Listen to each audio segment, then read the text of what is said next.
Hello and welcome to my Yu-Gi-Oh channel. Make sure to subscribe for more daily Yu-Gi-Oh content. Today we're looking at brand new cards which were introduced within episode 38 of Yu-Gi-Oh! Sevens, the anime.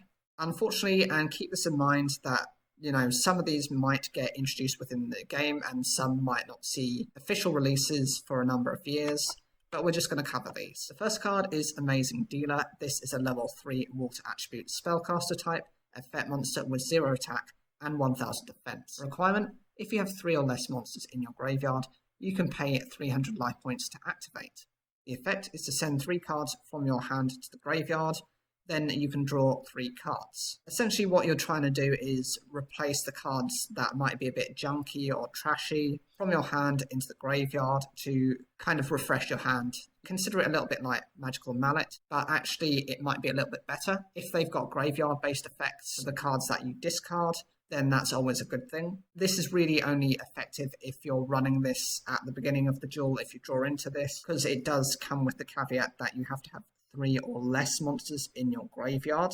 So the problem is, the further you are into the duel, the more likely you're going to have stuff in your graveyard, which forces you to either remove those cards from play or to try and return those cards to the deck. The payment cost as well is so minimal that it's actually worth using as an effect. 300 life points is nothing compared to the 4,000 you're probably going to be starting off with.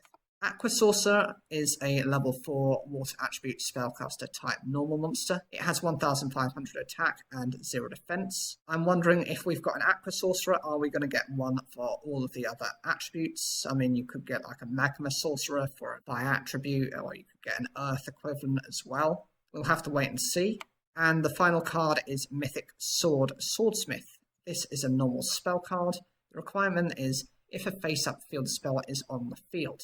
The effect: to choose one defense position monster your opponent controls and change it to face-up attack position. Then, if a normal monster was changed to face-up attack position by this effect, you can draw 1 card. So this isn't actually too bad of a condition to meet. You just need to have a face-up field spell on the field.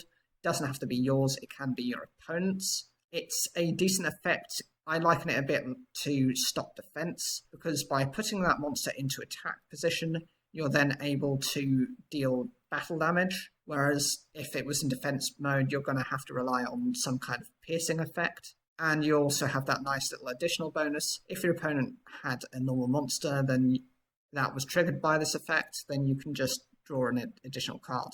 It's fine for the moment, but there will definitely be stronger versions going into the future. It does replace stop defense because of the additional effect, but you're having to balance that between the having to meet a condition, whereas with stop defense there isn't any condition to it.